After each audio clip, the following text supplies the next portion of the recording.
ድል እንደሚነሳና እኛም እንደምናሸንፍ ጥርጥር የለውም።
ስሜ ፍቅር ተፈራ ኪዳኔ ይባላል።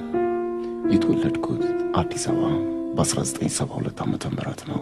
በአብዮቱ ማግስት አስተዳደጌም በዛው በአብዮቱ የትምህርት መጽሐፍት፣ በአብዮቱ ቴሌቪዥንና ሬዲዮ ነው።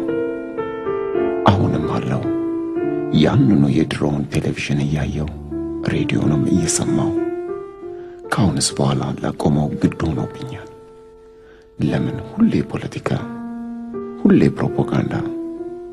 ፖለቲካ ጥሩ ሊሆን ይችላል፣ ፕሮፓጋንዳም አንድ መንግስት ማድረግ ያለበት ነገር ሊሆን ይችላል። ነገር ግን ሁል ጊዜ ታሪኬ ስላለው፣ ሀገሬን ስላለው በገበሬው ስም ነበር አብዮቱም የተነገደው፣ በዚህ ደሃ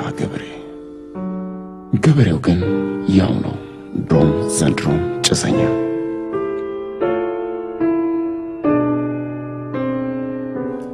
ይሄን የኔን ትውልድ አይና ደግሞ ግርም ይለኛል። በጣም የተማረ ያወቀ የሰለጠነ፣ ዳሩ ግን የተነፈገ ቢሆንም ይሻላል። የሚቀጥለውን አስብና ጽናናለሁ። እኛ እንኳን ትንሽም ቢሆን የጥንቱን የሚነግሩን የሚያስተምሩን አባቶች አሉን። ለሚቀጥለው ትውልድ ግን ፈራሁለት። በዚህ ከቀጠለ ከዘር ከብሔር ቋንቋውና ከፕሪሚየር ሊግ ውጭ የሚያውቀው ሌላ ማንነቱ ያለም አይመስለኝ። የተሳሳትኩ ሊመስል ይችላል። ውስጤ የተሰማኝን ነው የማወራው።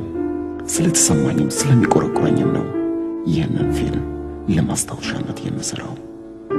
አዎ፣ ስለ ጃንሆይ ተወልጄ ነፍስ ካወቅኩ ጀምሮ የመንግስት ሚዲያ ላይ ስለ እሳቸው ጥሩ ሰምቼ አላውቅም።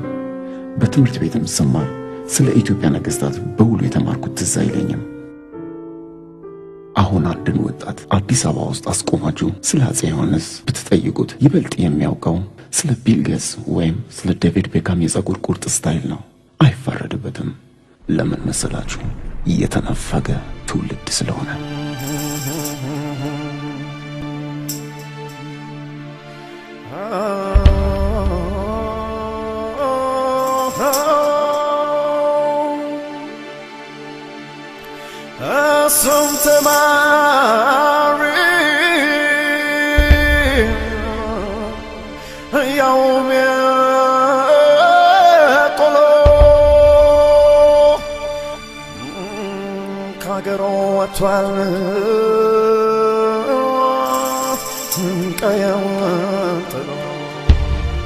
ኢትዮጵያ ሊያድን ጾሙን ተፈትኖ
በንግሥት ሳባና በንጉሥ ሰለሞን የዘር ሐረግ ውስጥ 225 ነገሥታት ተወልደዋል። ለ8ኛ ጊዜ ጸንሰው በሞት የተጨናገፈባቸው ወይዘሮ የሽመቤት ለ9ኛ ጊዜ ጸነሱ። በወቅቱ የሐረርጌ ጠቅላይ ገዢ የነበሩት የራስ መኮንን ባለቤት መጸነሳቸው እንደተሰማ የአካባቢው ትንቢት ተናጋሪዎች፣ የሃይማኖት አባቶች ጽንሱ ከዚህ ቀደሞቹ በተለየ በሕይወት እንደሚኖርና እንደተወለደም ከእናቱ ተነጥሎ በእንክብካቤ እንዲያድግ መደረግ እንዳለበት ተናገሩ። ትንቢት ተናጋሪውም ስለ ሕፃኑ የወደፊት ሕይወትም ተንብየው ነበር።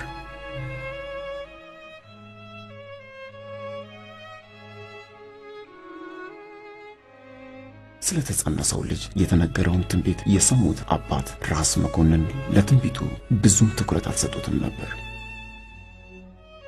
ልጅን የሚሰጥም ሆነ የሚነሳው ፈጣሪያችን ብቻ ነው።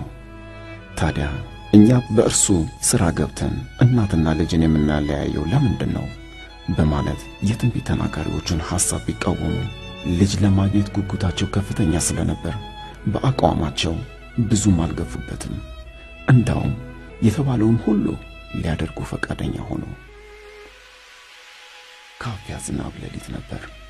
ወይዘሮ የሽመቤት እንደ ከዚህ ቀደሙ ብዙም ሳይቸገሩ ወንድ ልጅ በደህና ተገላገሉ። በትንቢት እንደተነገረውም ሕፃኑ ከእናቱ ወዲያውኑ ተለይቶ እንዲያድግበት ወደ ተዘጋጀለት ስፍራ ተወሰደ።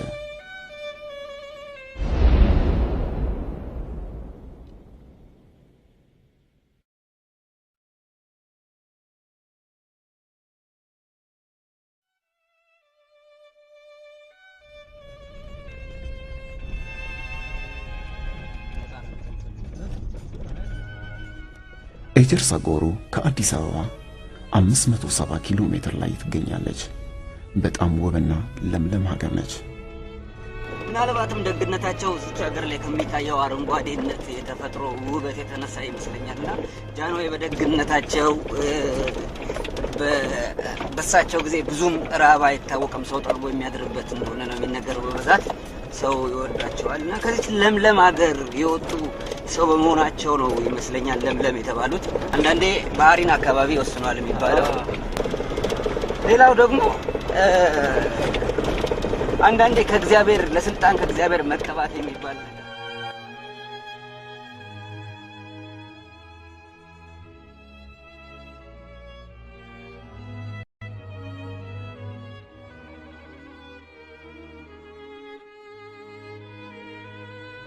በጀርሶ ኪዳነ ምሕረት ቤተክርስቲያን ግቢ ውስጥ የጃንሆይ እትብት የተቀበረበት ቦታ አለ። በስፍራው ላይ ለምልክት አንዲት ዛፍም ተተክላ ትገኛለች። ጃንሆይ መቼም ያው ሰው ሳይሆኑ እንደ መልአክ ነው ሁሉም የሚያያቸው። ለኢትዮጵያ ብርሃን ነበሩ። ጃንሆይ ማለት ያው አቃላችሁ እናንተም እንደምትረዱት አባታቸው ራስ መኮንን ነው።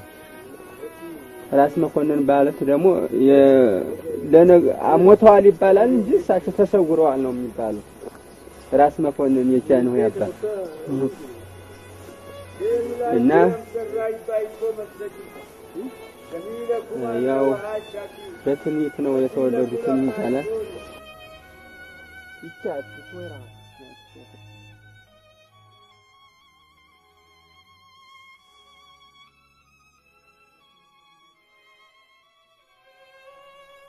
የተወለደ ሕፃን ኃይለ ሥላሴ ማለት ነው። ጃንሆይ በፍቱ መራራውን የሚያጠፋ ለድሃ የሚፈርድ ኮሶ ያው መራራ ነው፣ ግን ደግሞ የሆድ በሽታ ያሽራል። የሆድን በሽታ ነቅሎ እንደሚጥል ይሄም ደግሞ ከሰዎች ላይ ያለውን ችግር ነቅሎ የሚጥል ማለት ነው ጃንሆይ ብለው እዚች የተወለዱበት ቦታ ላይ ኮሶ ተተክላ ነበር ትኖር ነበር። አሁን ያቺ ኮሶዋ ከጊዜ ብዛት ማን ነው ይሄን ተናገሩት? እስላም ናቸው። የበቁ እስላም ማለት እንደተወለዱ አምጥተው ተከሏታል። እንትን ኮሶዋቱና ምንድነው ሲሆን ይሄ ትልቅ ሰው ነው የሚሆንና ኢትዮጵያን የሚያስተዳድር ከኢትዮጵያም አልፎ ለአፍሪካ የሚያኮራ ነው። የሰውን ችግር የሚፈታ ጥሩ ፍርድ ፈራጅ ነው ብለው ነው እንግዲህ ያችን ኮሶ እንትን ተከሏት እና ከጊዜ በኋላ ነው ብዙ ጊዜ ቆይቶ አሁን እሳቸው እንትን ካሉ ካረፉ በኋላ ነው እንትን የተፈነቀለ እንትና ተፈንቅላ የወደቀች ያለ ኮሶ።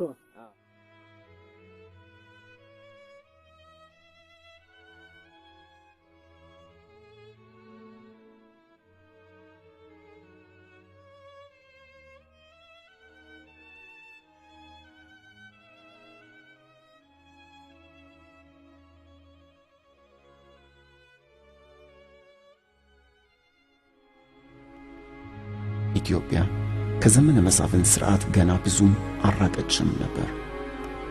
አጼ ቴዎድሮስ የጀመሩትን ኢትዮጵያንን አንድ የማድረግ ዓላማ አጼ ምኒልክ ተረክበው ብዙ ሰርተዋል። ኢትዮጵያም በሯን ወደ ውጭ ዓለም መክፈት የጀመረችበት ዘመን ነበር። ልዑል ራስ መኮንን ከሐረር ገዥነት በተጨማሪ የአጼ ምኒልክ ታማኝና የቅርብ ወዳጅ ነበሩ። አጼ ምኒልክም ወክለው ወደ አውሮፓ የሚጓዙት እሳቸው ነበሩ። በእነዚህም ጉዟቸው የአውሮፓን ስልጣኔ ያዩት ራስ መኮንን በኢትዮጵያ ውስጥ ዘመናዊ ትምህርትና ሕክምና እንዲስፋፋ ጉጉት ነበራቸው። በ1902 በኢትዮጵያ የመጀመሪያውን ሆስፒታል በሐረር ውስጥ አሰሩ።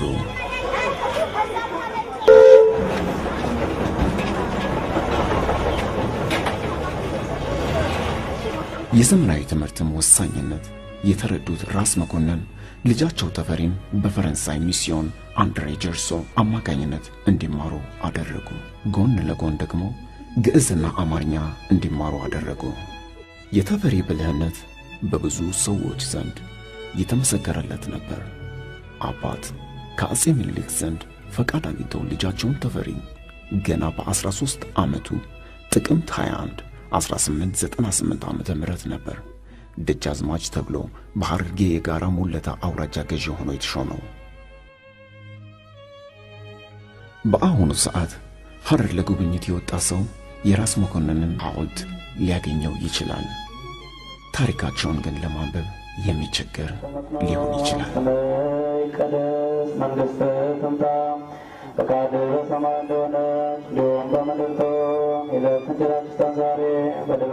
ተፈሪ ደጃዝማች ተብለው በተሾሙ ከጥቂት ወራት በኋላ ማለትም መጋቢት 12 1898 ዓመተ ምህረት አባት ራስ መኮንን ወደ አዲስ አበባ ሲጓዙ በድንገተኛ ሕመም ቁልቢ ላይ ሕይወታቸው አለፈ። አጼ ምኒልክ ስሜታቸውን ብዙ የማያሳዩ ሰው ነበሩ።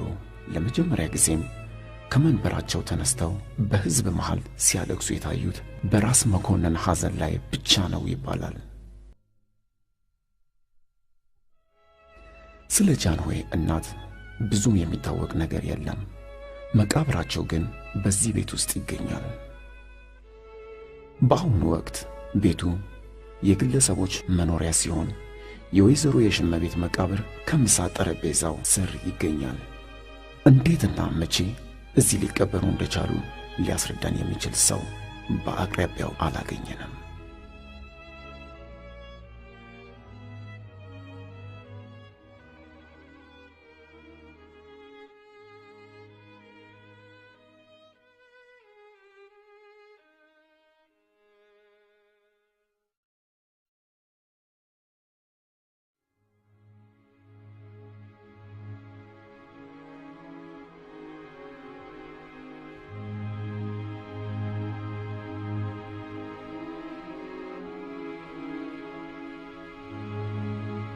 ሕመማቸው የጸናው አጼ ምኒልክ ከሴት ልጃቸው ከወይዘሮ ሸዋረጋና ከወሎው ባለባት ከራስ ሚካኤል የሚወለደውን ልጃቸውን አልጋ ወራሽ ብለው ግንቦት 10 1901 ላይ ይፋ አደረጉ።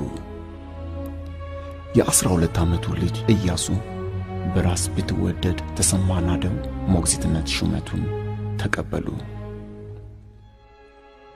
በከፊል ከሚያስተዳድሩት የሲዳሞ ጠቅላይ ግዛት አጼ ምኒልክን ለመጠየቅ የመጡት ደጃዝማች ተፈሪ በእቴጌ ጣይቱ አማካኝነት በቤተ መንግሥት እንዲቆዩ ከተደረገ በኋላ የካቲት 24 1902 ሲመኙት በነበረው በአባታቸው ግዛት በሐረርጌ ላይ ጠቅላይ ገዢ ሆነው በእቴጌ መልካም ፈቃድ ተሾሙ።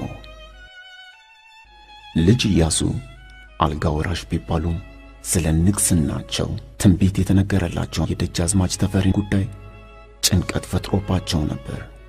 ራስ ተፈሪ ልጅ ኢያሱን ለመጣል ይቻላል ብለውም አላሰቡ። ራስ ተፈሪ ከልጅ ኢያሱ ዘውዱን ለመንጠቅ ሐሳብም አልነበራቸው፣ ሊኖራቸውም አይችልም። ምክንያቱም እኛ የምኒልክ የልጅ ልጅ ናቸው፣ እኒህ የትና የት ሩቅ ናቸው። ስጋቱ ያልተወገደላቸው ልጅ ኢያሱ መላ ወጠኑ። ይኸውም ታላቅ እህታቸውን መነን አስፋውን ቀደም ሲል የነበራቸውን ትዳር አፍርሰው የሐረርጌውን ደጃዝማች ተፈሪን እንዲያገቡ ማድረግ ነበር። ነገር ግን ይፈሯቸው ነበር፣ ጠባያቸውን በደንብ ያውቁ ነበር፣ ይጠነቀቁ ነበር እና ራስ ተፈሪ የሚፈሩት የነበሩት እሱም የፈሩትም አልቀረላቸውም። ከሐረር ያነሱኛል፣ ሐረርን ይወስዱብኛል ነበር የሚሉት፣ እሱም አልቀረላቸውም። ተፈሪንም በከፋና በማጂ አውራጃ አስተዳዳሪ አደረጓቸው። በበርካታ ከሃይማኖት ስነ ምግባር ውጭ በሆኑ ተግባራት የሚታሙት ልጅ ኢያሱ ብዙዎችን መኳንንቶች የሚያስከፋ ተግባር መፈጸማቸውን ቀጠሉ። በሐረር ውስጥ ከሙስሊሞች ጋር በነበራቸው ጥብቅ ግንኙነት እምነታቸውን ወደ እስልምና በመለወጣቸውና የሸዋን ክርስቲያን አሰልመዋለሁ ብለው በመፎከራቸው ነገሩ ይበልጡኑ እየተካረረ መጣ። ልጅ ኢያሱ ከስልጣን የሚወርዱት በራሳቸው ስህተት እና በሚኒስትሮች ምክር ቤት ውሳኔ ነው። የምክር ቤቱ ውሳኔ የምክር ቤቱ ዋናው መሪ ፊታውራሪ ሀብተ ጊዮርጊስ ናቸው። ፊታውራሪ ሀብተ ጊዮርጊስ ደግሞ ለምኒልክ ሙሉ በሙሉ ታማኝ ናቸው። ፊታውራሪ ሀብተ ጊዮርጊስ የሚኒሊክን የልጅ ልጅ ጠልተው የራስ መኮንንን ልጅ ለማንገስ የሚፈልጉበት ምክንያት አልነበራቸው። ልጅ ኢያሱ የአመራር ጉድለት ባያሳዩ ነው። ምን ሆናለሁ? ማን ነው እኔን የሚነካኝ? ሌላ ነው። ሸዋ የአያቴ ሀገር ነው፣ የሚኒሊክ ማለት ነው። ወሎ የአባቴ ነው፣ ያው አባታ። ትግሬ የእህቴ ነው፣ ትግራይ የእህቴ ነው። ምክንያቱም የእህታቸው የራስ ስዩም የራስ መንገሻ ሚስት ነበሩ። ጎጃም ደግሞ የሚስቴ ነው። ምክንያቱም የንጉሥ ተክለ ሃይማኖት ልጅ ደግሞ ወይዘሮ ሰብለ ወንጌል ባለቤታቸው ናቸው። እና ይህ ሁሉ እንደዚህ ስላለ ይህ እንግዲህ በፊውዳል አስተሳሰብ እናንተ ልክ ነው፣ ግን በፊውዳል አስተሳሰብም ይሄ ደግሞ ካልተጠነቀቅ ይሄ ሁሉ መተሳሰብ ሊያድን አይችልም። እና እሳቸው ግን በቀላሉ ያዩት እንትን ነው እና ድጋፍ ነበራቸው።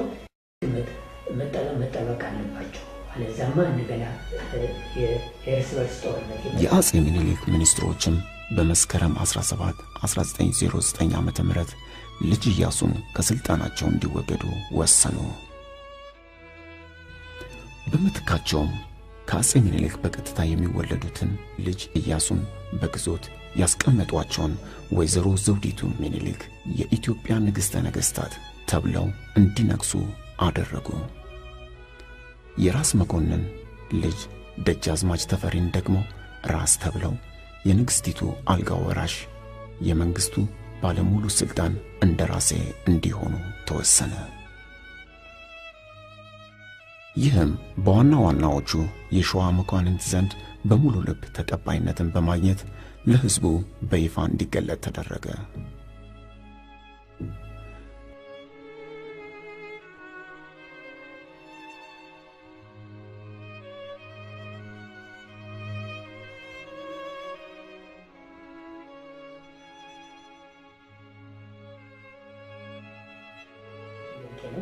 ግን እኔ በደንብ ልመልሰው የሚችል አይመስለኝም። እንዴት ነው ማለት ነው? የምናነባቸው መጽሐፍት ሁሉ እንደሚነግሩን ንግሥት ዘውዲቱ በጣም ኮንሰርቫቲቭ ለውጥ የማይፈልጉ ራስ ተፈሪ ደግሞ ተጣድፈው ብዙ ነገር ለውጥ ለማምጣት የሚፈልጉ ሰው አይነት አድርገው ያቀርቧቸዋል። አንዱ ይሄ ነው። ሌላው ደግሞ ንግስት ዘውዲቱ ኮንሰርቫቲቭ ቢሆኑም ራስ ተፈሪ ደግሞ ስልጣን ለመንጠቅ እንዲሁም ንግስት ዘውዲቱን ባዶ እጃቸውን ለማስቀረት የሚጥሩ አድርገው እንትን ይሏቸዋል። እንደዚህ እንግዲህ ትክክለኛው እንትኑ እንዴት ይሆናል የሚለውን እኔ በደንብ አላውቀውም። ግን እንደሚመስለኝ ንግስት ዘውዲቱ ኮንሰርቫቲቭ ናቸው የተባሉበት እንትን ምንድን ነው? አልተማሩም እና አንዳንድ ነገሮችን ራስ ተፈሪ የሚያመጧቸውን አስተሳሰቦች ለንግስት ዘውዲቱ በመጀመሪያ ደረጃ ላይ ሲነገራቸው እንግዳ መስለው ወይም ደግሞ ትንሽ አላስፈላጊ መስለው ታይተዋቸው ሊሆኑ ይችላል። ውሎ አድሮ ግን ንግስት ዘውዲቱ እንደማያውቁ ብዙ ትምህርት እንደሌላቸው ብዙ ግንዛቤ እንደሌላቸው ስለ ፖለቲካ ስለሚያውቁ የሚያዋጣውን ነገር ግን ከኔ በበለጠ መንገድ ተፈሪ ያውቀዋል የሚል እምነት ያላቸው የነበራቸው ይመስለኛል እኔ ሳየው። እና ይሄ ንግስት ዘውዲቱን ኮንሰርቫቲቭ፣ ራስ ተፈሪ ተራማጅ እና ስልጣን ፈላጊ አድርገው የሚያሳዩት እንትኖች ጽሁፎች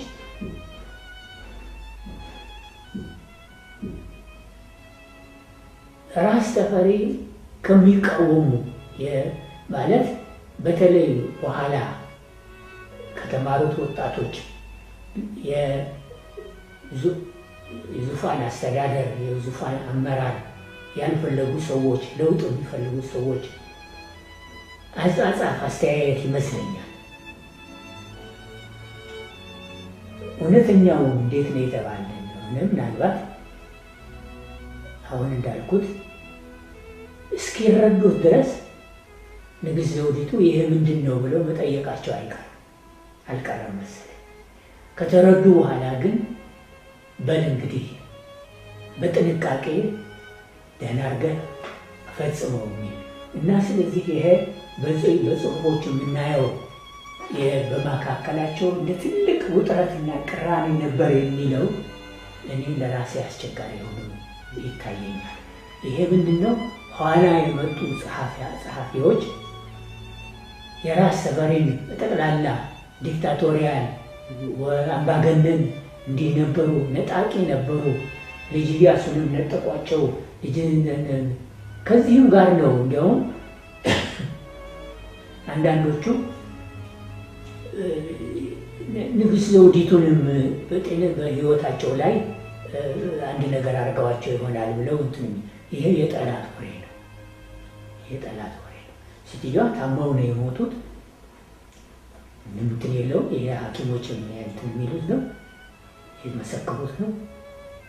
እና በመካከላቸው እስኪገነዘቡት እናንተን እስኪሉ ድረስ አስረዳኝ ማለት ነው እንጂ ይሄን ያህል ችግር የነበር አይመስለኝም በእኔ አስተያየት።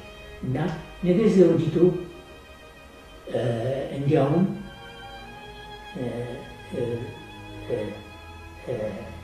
ኮንሰርቫቲቭ ናቸው፣ ምንም ለውጥ አይፈልጉም። እንደዚህ እያልን እንትን ከምንላቸው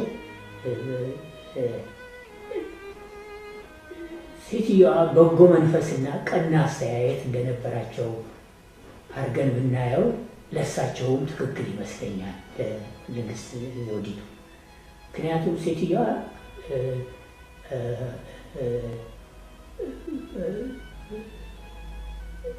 እንቅፋት አልነበሩም ለለውጥ እንቅፋት አልነበረም።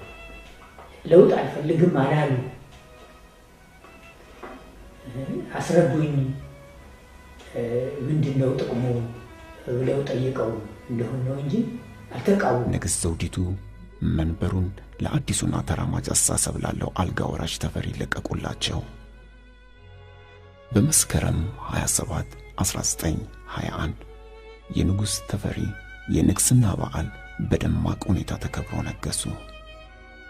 ንጉሥ ተፈሪ በነገሱ ከዓመት ከ7 ወራቸው በመጋቢት 1922 ንግሥት ዘውዲቱ በነበረባቸው የስኳር ሕመም አረፉ።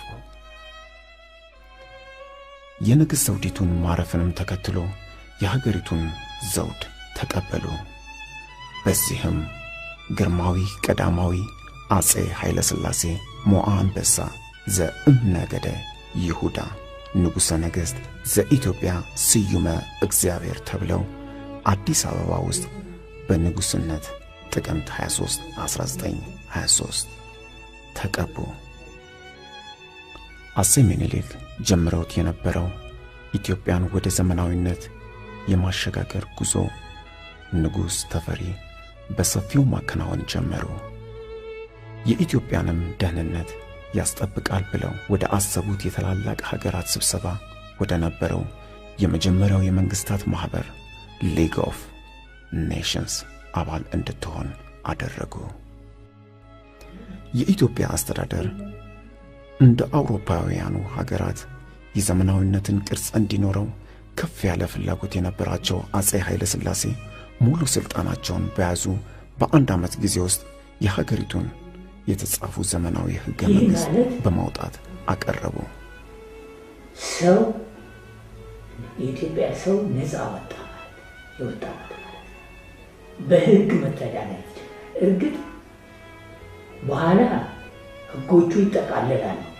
ከ1941 በኋላ 1960ዎቹ መካከል ግን እነዛ ሕጎች አሁን አንድ በአንድ እያሉ የሚወጡት አሁን ባሪያ ነፃ የሚወጣው፣ ሴት ነፃ የምትወጣው፣ ማንም ሰው ያለ ፍርድ አይታሰርም፣ ያለ ፍርድ እጁ እግሩ አይቆረጥም የሚለው ሕግ ሁሉ የሚወጣው ያለው በዚህ ጊዜ ነው። ምክንያቱም ከዛ በፊት ሰርቀሃል ተብሎ ማንም ሰው ገበያ ላይ ማንም ሰው መጥቶ እጁ ይቆረጥ ብሎ ይፈርዳል፣ እጁ ይቆረጣል፣ እግሩ ይቆረጣል። ገበያ ላይ ማንም ሰው መጥቶ እጁ ይቆረጥ ብሎ ይፈርዳል፣ እጁ ይቆረጣል፣ እግሩ ይቆረጣል። እዛው እንዳለ ደም ፈሶ ያልቃል፣ ይሞታል። ወይም ደግሞ የሚያነሳው ጠፍቶ ማታ ጅብ ይበላዋል። እንደዚህ የነበረበት ሁኔታ ለየት ያሉት የሰው መብት የማንህ ሰው የሚባልበት አልቆ ኢትዮጵያዊ ነኝ የሚባልበት ማንም ሰው እኔ እኮ ኢትዮጵያዊ ነኝ መብት አለኝ የሚልበት አሁን ሞልቶን መብት አለኝ እንዲህ ያደረጉት ያስተማሩት አጼ ኃይለ ሥላሴ ናቸው። በዚህም ጊዜ ብዙ ተቃውሞ ደርሶባቸው ነበር። የሀገራችንን ፍርድ ሸንጎ እያለ ሌላ ባዕድ ነገር ማምጣት ምን አስፈለገ እየተባለ አጼ ኃይለ ሥላሴ በቀድሞ ዘመን በአውሮፓም በእስያም በአፍሪካም ቢሆን ነገስታቱ ህዝቡን እንደፈቀዳቸው በሚገዙበት ጊዜ በነገስታቱና በህዝቡ በነገስታቱም ቤተ ዘመዶች መካከል ብዙ ሁካታና መለያየት ነበር። በአገራችን እንደዚህ ሲደረግ ይኖር ነበር። ስለዚህ ለአገዛዛችን ህግ እንዲኖረው ይገባል ብለው ተከራክረዋል።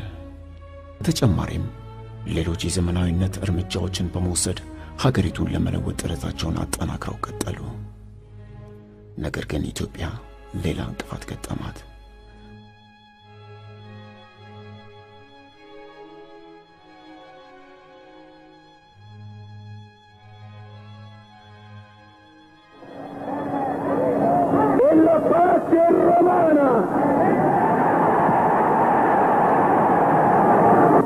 L'Etiopia è italiana.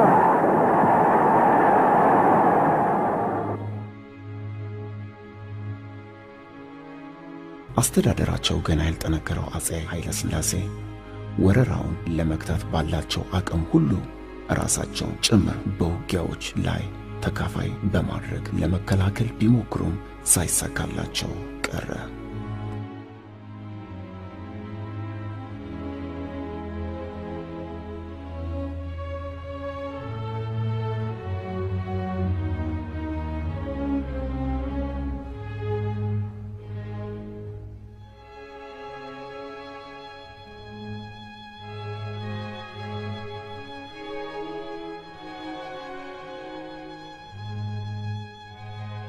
የጣሊያን ጦር እንደከዚህ ቀደሙ አልነበረም። በዘመናዊ መሳሪያ በአየር ኃይል ታግዞ ነበር የመጣው። በዓለም የተከለከለውንም የመርዝ ጋዝንም የኢትዮጵያ ወታደሮች ላይ አርከፈከፈ።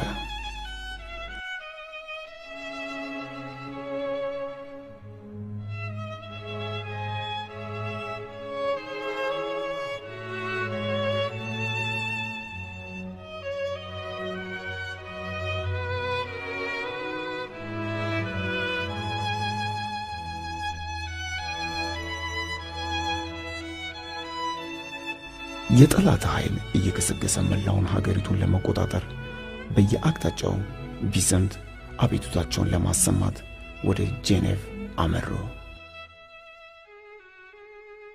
በወቅቱ አፄ ኃይለ ሥላሴ ለሊግ ኦፍ ኔሽንስ ጠቅላላ ጉባኤ ንግግር በማድረግ የመጀመሪያው የሀገር መሪ ነበሩ።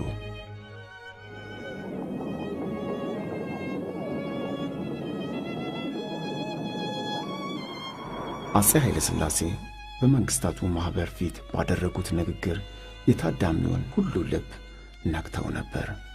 በዚህም በዓለም ዙሪያ ስማቸው መወራት ጀመረ። በወቅቱ ታዋቂው የታይም መጽሔት የዓመቱ ሰው ብሎ ሰየማቸው። በዓለም ዙሪያም የጸረ ፋሺዝም ትግል ምልክት በመሆን ይጠቀሱ ጀመር።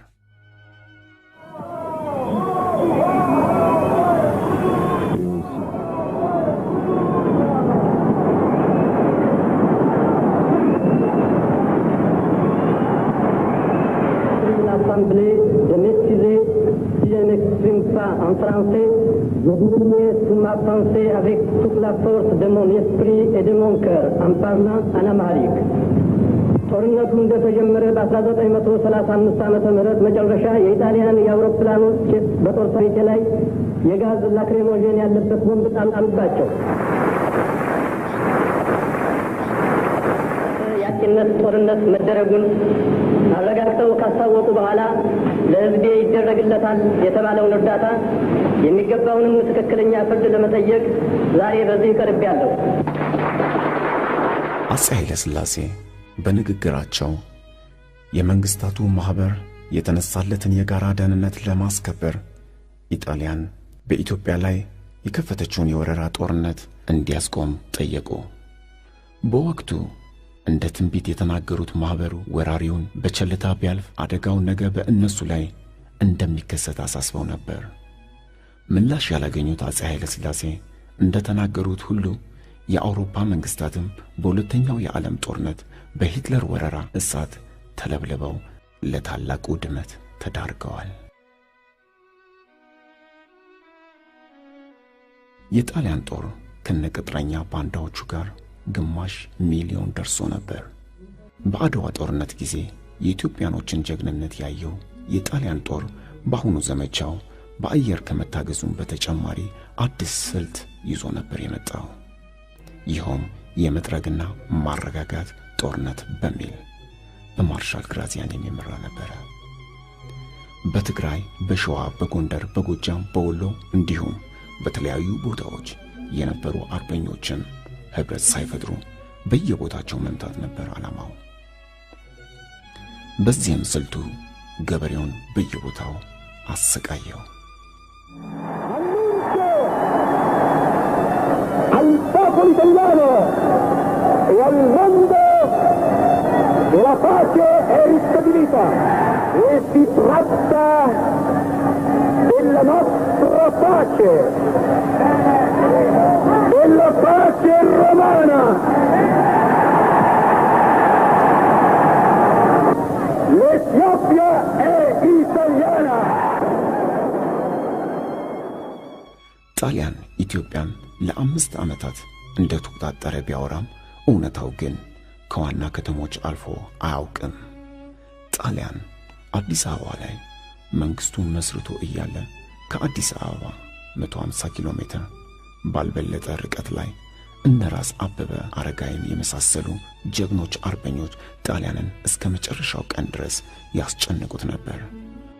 በዚህ 5 ዓመታት ውስጥ አፄ ኃይለ ሥላሴ እንግሊዝ ባዝ ውስጥ በወዳጆቻቸው እርዳታ በገዙት ቤት ውስጥ እየኖሩ ኢትዮጵያን ነፃ ለማውጣት ዲፕሎማሲያዊ ጥረታቸውን ቀጠሉ።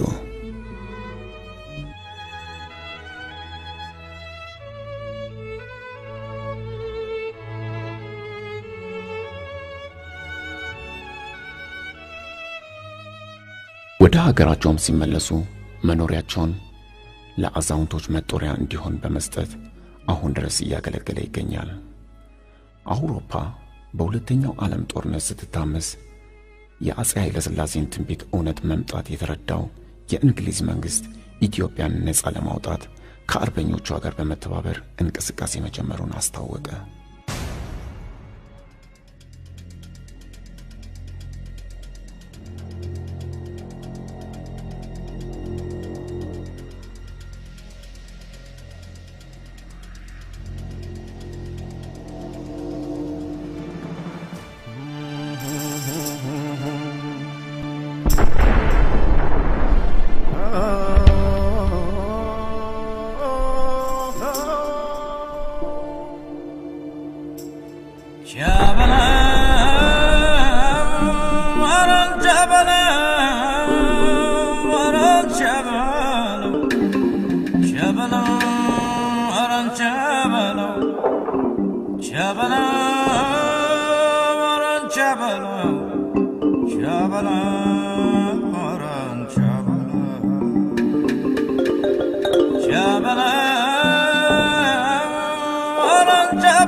የኢጣሊያኖች ወረራ በኢትዮጵያችን አርበኞችና በእንግሊዝ ሰራዊት ድጋፍ ከ5 ዓመታት በኋላ አፄ ኃይለ ሥላሴን በድል ወደ ሀገራቸው ተመለሱ።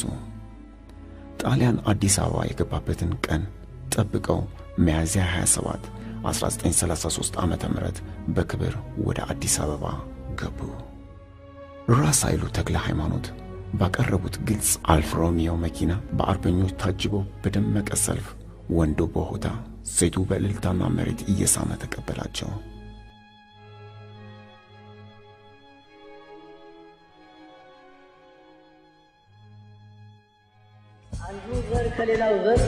አንዱ ዘር ከሌላው ዘር ይበልጣል ይሻላል የሚባለው እምነት ዋጋ እንዲያጣ ሆኖ ካልተወገደ በአንድ ሀገር ውስጥ አንደኛና ሁለተኛ ደረጃ ዜግነት ካልተሰረዘ አንድ ሰው በቆዳው ቀለም ብቻ የመብቱ መጓደል ካልቀረ ለሁሉም ሰው የዘር ልዩነት ሳይታሰብ እኩል የኢኮኖሚክና ተመሳሳይ ሰብአዊ መብት ካልተሰጠው እነዚህ ከዚህ በላይ የተዘረዘሩት ሁሉ እስከተፈጸመበት ቀን ድረስ ሁላችንም የምንደክምለትና የምንመኘው የዓለም በሕግና በደንብ መተዳደር ሊደረስበት የማይቻልና እንደዚሁም በዓለም ላይ ሰላም ጸንቶ እንዲኖር የምናደርገው ሙከራ ሁሉ ባዶ ምኞትና መና ሆኖ የሚቀር ግብ እንዳይሆን የሚያሰጋ መሆኑ አስተምሮናል።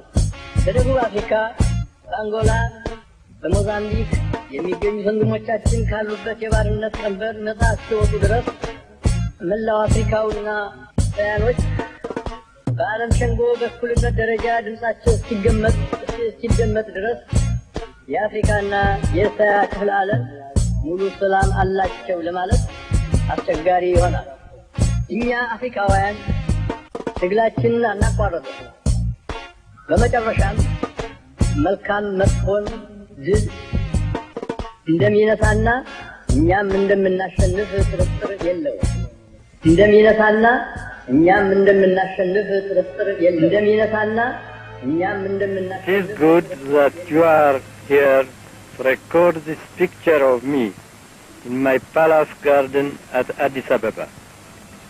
People who see this throughout the world will realize that even in the 20th century, with faith, courage, and a just cause, David will still beat Goliath. ከድል በኋላ አጼ ኃይለ ሥላሴ ብዙ ችግሮች ገጥመዋቸዋል። የሸሸ ንጉሥ ተመልሶ አይነግስም የሚሉ ወገኖች ነበሩ። እውነታው አጼ ኃይለ ሥላሴ ወደ ጄኔቭ የሄዱት በራሳቸው ፍላጎት ሳይሆን በሚኒስትሮችና በአርበኞች ምክርና ውይይት ነበር። ዓላማው ኢትዮጵያ እየደረሰባት የነበረውን በደል ለማስረዳት ለማስቆም ነው። ለዚህም ደግሞ ከንጉሷ ተማጽኖ የበለጠ ሊኖር እንደማይችል ስለታመነበት ነበር። ስሜታዊ እና የፖለቲካ ፕሮፓጋንዳ ነው ለትኑ ማለት እውነቷ ይሄ በምክር ነው በተጽፏል። ይሄ በደንብ በምክር ነው ምን ይሻላል ተብሎ ኃይለ ሥላሴም ለመሄድ ፍላጎት አልነበራቸው። ነገር ግን እርሶ ይሄዱና ከርሶ የበለጠ ሌላ ሰው ሊያመለክት ስለማይችል በማንም መልእክተኛ የማይደረገው እርሶ በከርሶ በርሶ አፍ ሊሆን ይሻላል ተብሎ ይሄዱና የኢትዮጵያን ጉዳይ ለዓለም መንግስታት ማህበር ጄኔቭ ለሚሰበሰበው ይሄዱና እዛ አቤት ይሆኑ ተብሎ ተወስኖ ነው በዚህ ነው የሄዱት። ራስ ምሩ መሪ ሆነው የኢትዮጵያ ጦር ወደ ደቡብ አፈግፍጎ በደቡብ በኩል ሄደው እንደገና ተሰባስበው እንዲዋጋ ተብሎ ተወስኖ በዚሁ መሰረት ነው የሄዱት። ሽሽት አይደለም፣ ፍርጠጣ አይደለም።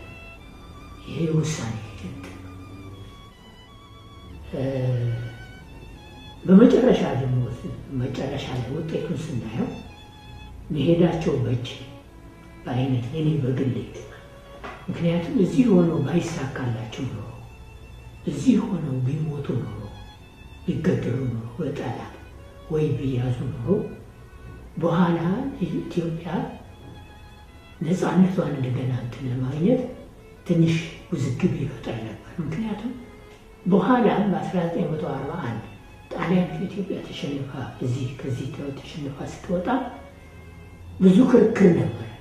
እንግሊዞችም ሀገሮች ፈቃደኞች አልነበሩም ሙሉ ወዲያውኑ ለኢትዮጵያ እውቅና ለመስጠት ነፃነቷን ለመመለስ እና ይሄ የንጉሠ ነገሥቱ እዛ መሆን ውጭ መሆን የንጉሠ ነገሥቱ በሕይወት መኖር ለኢትዮጵያ እንደገና ነፃነት ማግኘት ብዙ አስተዋጽኦ አደረገ እንጂ ጉዳት አልነበረውም።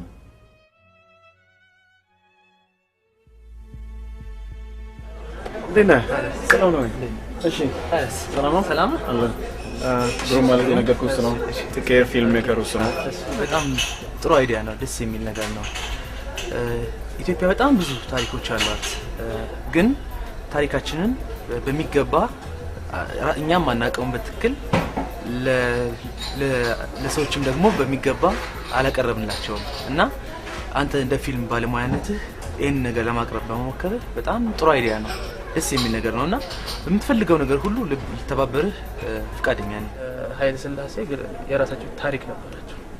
ያንን ታሪካቸውን ፋክቱን እንናገር ነው እንጂ ያለው ያን እዛ ታሪክ ላይ ተመርኩዘን ሌላ ፖለቲካ እንቅስቃሴ እናድርግ ወይንም ሌላ አይነት ምንድነው የሚባለው የፖለቲካ ፓርቲ እንፍጠር ሳይሆን ታሪካቸውን እንደነበረው በእውነተኛው መንገድ ፋክቶችን ይዘን መረጃዎችን ይዘን እናስቀምጥ።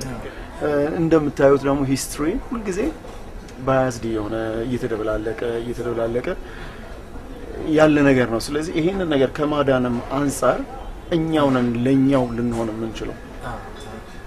የአፄ ኃይለ ሥላሴን ታሪክ ሰው ሲዳኝ ብዙ ጊዜ የሚያየው አሁን ያለንበትን ሁኔታ፣ አሁን ያለንበትን ኢኮኖሚ፣ አሁን ያለንበትን ማህበረሰባዊ ኑሮ በቃ አሁን ያለነው መንገድ ላይ ወጥተህ ስትራመድ በተነፈሰው አየር በዛ ላይ ተመርክዞ ነው ሰው ሚዳኛው እና እሳቸው በአልጋ ወራሽን በነበሩበት ታይም ሲወለዱ ምን አይነት ማህበረሰብ ውስጥ እንደተወለዱ ምን አይነት አስተዳደግ እንዳደጉ ያንን ማወቅ ራሱ በዛን ጊዜ የነበረ የሰው ንቃተ ህሊና የሰው አስተሳሰብ ደረጃ ራሱ ምን አይነት ነበረ።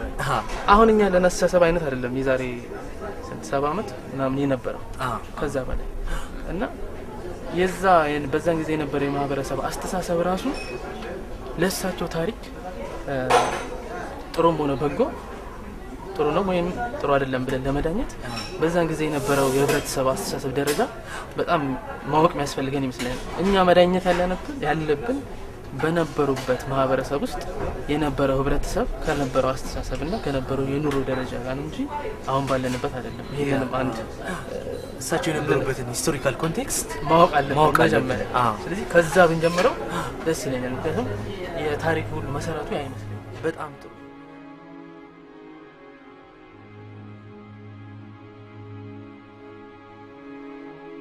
ዘመናዊ የተባለው በሙሉ አፄ ኃይለ ሥላሴ እርግጥ አንዳንድ ጊዜ ቴሌፎን በአፄ ምኒልክ ጊዜ ገባ እንላለን፣ የቧንቧ ውሃ በአፄ ምኒልክ ጊዜ ቧንቧ እንላለን፣ ተጀመረ እንላለን።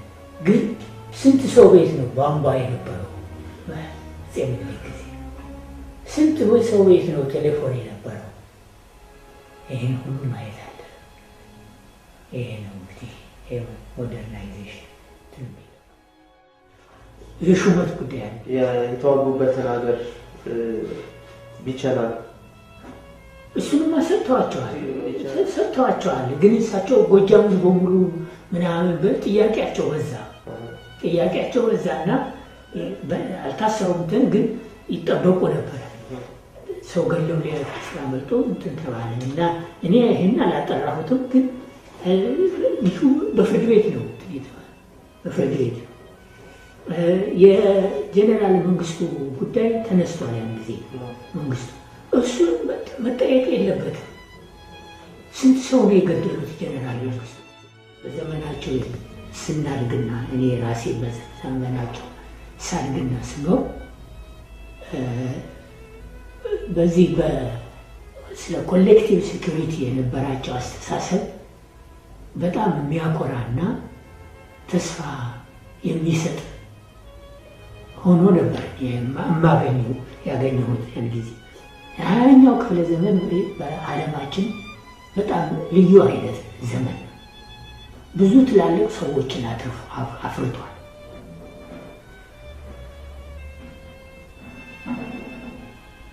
እንዲሁ ከአውሮፓ ብንጀምር ከእንግሊዝ ሀገር እነ ቸርችልን፣ ከፈረንሳይ እነ ክሌማንሶ፣ ከአሜሪካን እነ ውድሮ ዊልሰን፣ እነ ሩዝቬልት፣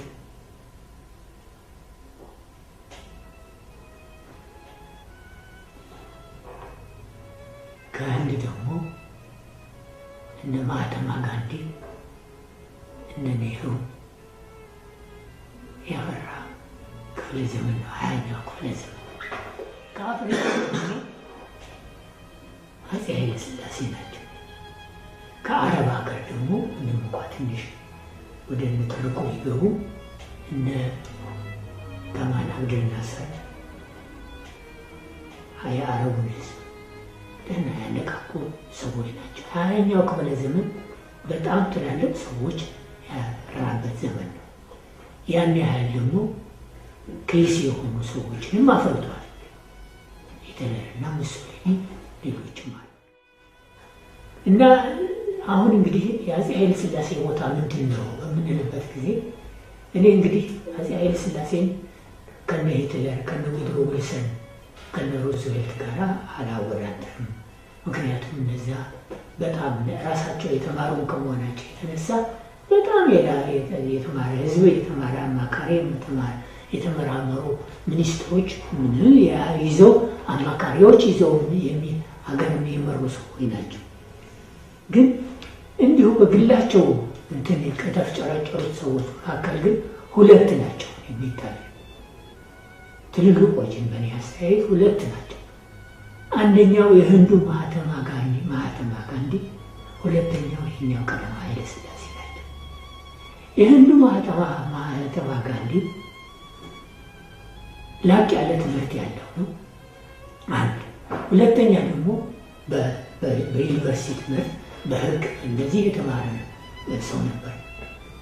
ከዛም በላይ ደግሞ የህንድ ሃይማኖትና የህንድ ፍልስፍና ደህና አድርጎ ያወቀና የወረሰ ይህን ግንዛቤ ይህን ገንዘብ አድርጎ ይዞ የተነሳ ነው። አፄ ኃይለ ሥላሴ ግን ጠለቅ ያለ የዩኒቨርሲቲ ትምህርት የላቸው። እንደዚህ አልታደሉ ትላላገኝ።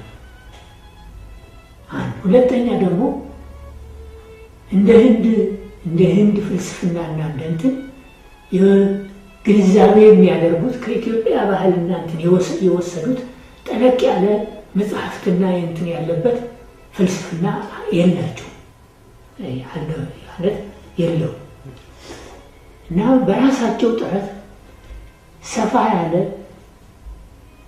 ስለ ሰው መብት፣ ስለ ሰው ነፃነት እና ስለ አገር ነፃነት ይህን ሁሉ ያስተማሩ፣ ስለ መተባበር እና ከሁሉም በላይ ደግሞ ለሰላም የሰጡት ዋጋ። ለዚህ ነው ብዙውን ጊዜ ቢማሩ ኖሮ እና ሰፋ ያለ ፍልስፍና ደግሞ የሚቀስሙበት ባህል ቢኖር ኖሮ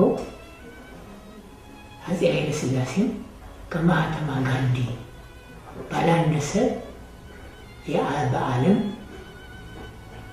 አንድ ትልቅ ትምህርት የሚሰጡ ሰው ነበሩ የምልበት እና አፄ ኃይለ ሥላሴ ለዓለም ብቻ ሳይሆን በተለይ ለአፍሪካ ቀንድ በአፍሪካ ቀንድ ሰላም እንዴት ይሰፍናል ለሚለው ብዙ አልተፈላሰፉበትም።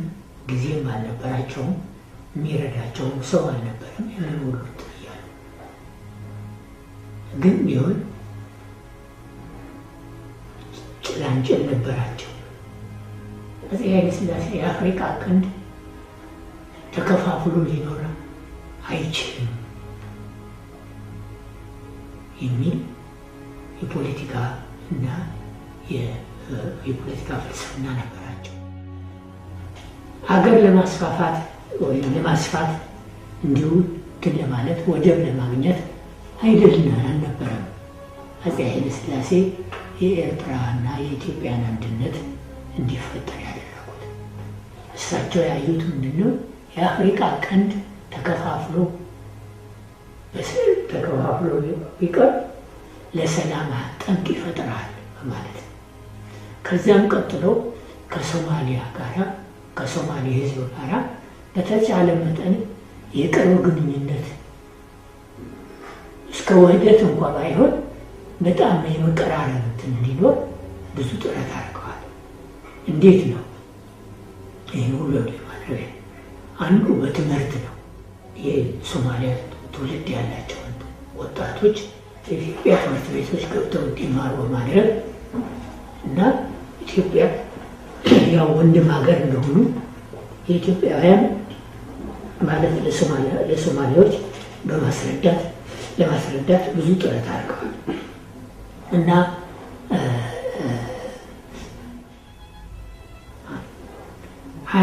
ሀያኛው ክፍለ ዘመን ካፈራቸው አፍሪካውያን ዋነኛው እሳቸው ናቸው።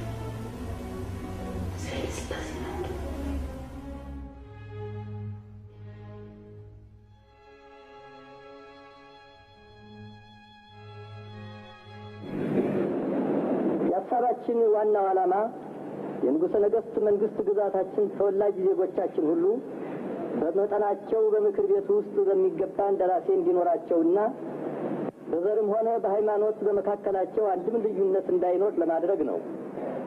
ማናቸውም ኢትዮጵያዊ ትክክል መብት እንዲኖረውና የተወደደ ሕዝባችን ሁሉ የአንድ ትልቅ ቤተሰብ ተወላጆች ሆነው በወንድማማችነት እኩል እንዲኖሩ ዘወትር የተከተልነው ዓላማ ነው።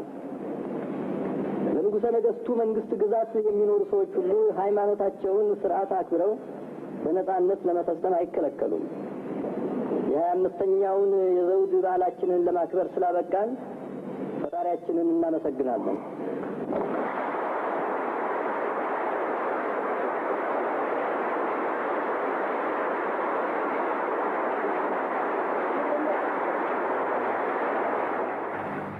አፄ ኃይለ ሥላሴ ከድል በኋላ የጀመሩትን ኢትዮጵያን የማልማት ሥራ ዋነኛ ነው ብሎ ያመኑበትንም ትምህርት በሰፊው ማስፋፋት ቀጠሉበት። ጃንሆይ ለትምህርት የሰጡትን ተቀዳሚነት የተመለከቱት ራስ ካሳ ይህንን የደሃ ልጅ አስተምረህ በኋላ አይገዛልህም ብለው ቢመክሯቸው ራስ ተፈሪ አልሰሟቸውም። ከኢትዮጵያ በጀት 16% ለትምህርት ነበር የሚውለው። ራሳቸው ጃንሆይ የትምህርት ሚኒስቴር ሆነው ለብዙ ዓመታት የማስፋፋት ጥረት አድርገዋል። ጃንሆይ የኢትዮጵያንም ዘመናዊ ጦር ለማደራጀት ብዙ ለፍተዋል።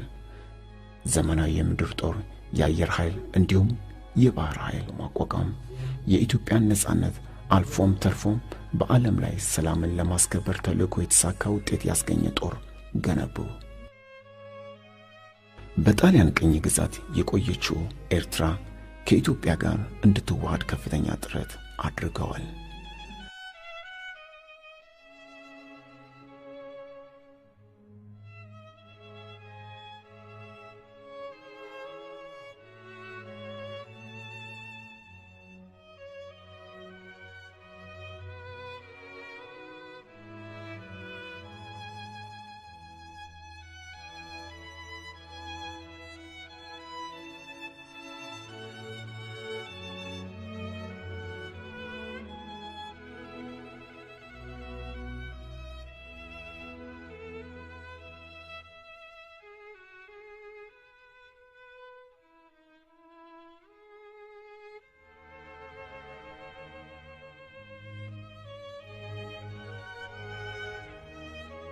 ጃንሆይ የኢትዮጵያ ኦርቶዶክስ ቤተክርስቲያን አጥባቂ ተከታይ ነበሩ።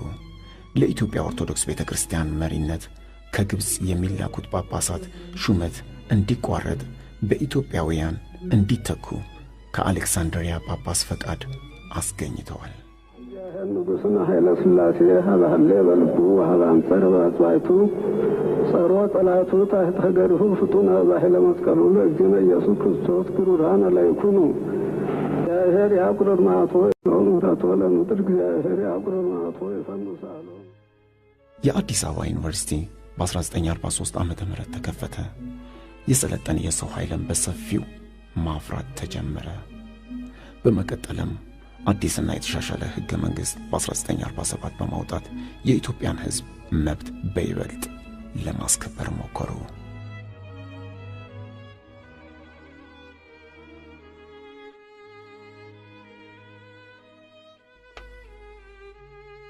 የኢትዮጵያ አየር መንገድንና ቴሌኮሙኒኬሽንንም በማቋቋም የመገናኛ መረቦችን ለማስፋፋት ሞክረዋል።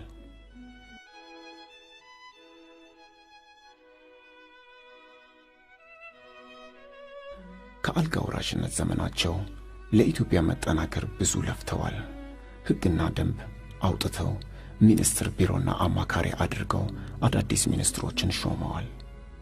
የወንጀለኛ መቅጫ ሕግ አውጥተው ዳኞች በሕግ እንዲፈርዱ አድርገዋል። የባሪያ ንግድ የሚከለከል ሕግ ከማውጣታቸውም በላይ የባሪያ ልጆችን ትምህርት ቤት ገብተው እንዲማሩ አድርገዋል። የህትመት መሳሪያዎችን ከጀርመን በማስመጣት በግዕዝና አማርኛ መጽሐፍትና ጋዜጦች እንዲታተሙ አደረጉ። ማተሚያ ቤቱም ብርሃንና ሰላም ማተሚያ ቤት በመባል እስካሁን እያገለገለ ይገኛል። የራስ ተፈሪን ህትመት ሥራ ማስፋፋት ያደነቀላቸው የኦክስፎርድ ዩኒቨርሲቲ ዕውቅና ሰጥቶ የክብር ዶክትሬት ዲግሪ አበረከተላቸው።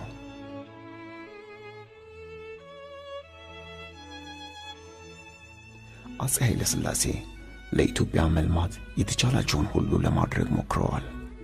ሆኖም ግን የዛኑ ያህል ኢትዮጵያ ችግሮች ነበሩባት። ምንም እንኳን ኢትዮጵያ የብዙ ዓመት ታሪክ ቢኖራትም አብረው ሲወርዱ ሲዋረዱ የመጡ ኋላ ቀር አስተሳሰቦችና አሰራሮች ነበሩ። ይህ ደግሞ እየተማርና እየነቃ ባለው ህብረተሰብ ክፍል ዘንድ ጥያቄዎችን ያስነሳ ጀመር። በጃንሆይ ዘመን የነበረው ፓርላማ በህዝብ የተመረጠ ነበር። በወቅቱ ህብረተሰቡ በነበረው ዕውቀትና ንቃተ ህሊና መሰረት ይበጀኛል ያለውን መርጦ ወደ ፓርላማ ልኳል። ይህም ፓርላማ ጃንሆይ ያቀረቡትን የመሬት ማሻሻያ አዋጅ 2 ጊዜ ውድቅ አድርጓል። ቅሬታዎችና ተቃውሞዎች ውስጡን ሲብላሉ ቆይተው በታህሳስ ወር 1953 ዓ.ም ጃንሆይ ለጉብኝት ወደ ብራዚል በሄዱበት ወቅት በክቡር ዘበኞቻቸው ጀነራል መሪነት ያልተሳካ መፈንቅለ መንግስት ተደረገ። በነጋታው አቡነ ባስልዮስ መፈንቅለ መንግስቱን አወገዙ። ጀነራል መንግስቱ ነዋይና ግርማዊ ነዋይ ያቀዱት ሁሉ ከሸፈ። አለመሳካቱንም ሲያውቁ ቤተ መንግስቱ ውስጥ የነበሩትን በሙሉ ጨፈጨፏቸው። ጀነራል መንግስቱም ለፍርድ ቀርበው በስቅላት ተቀጡ። ተማሪውም ለውጥ መፈለጉንና ቅሬታውን ማሰማቱን ቀጠለ። አፄ ኃይለ ሥላሴ በዓለም ዙሪያ ያላቸው ተወዳጅነት ከፍ ያለበት ጊዜ ነበር። የአፍሪካ ሀገራት ነፃ እንዲወጡ ታላቅ ትግል ያደርጉ ነበር። ለበርካቶቹም ነፃ መውጣት ምክንያት ሆነዋል።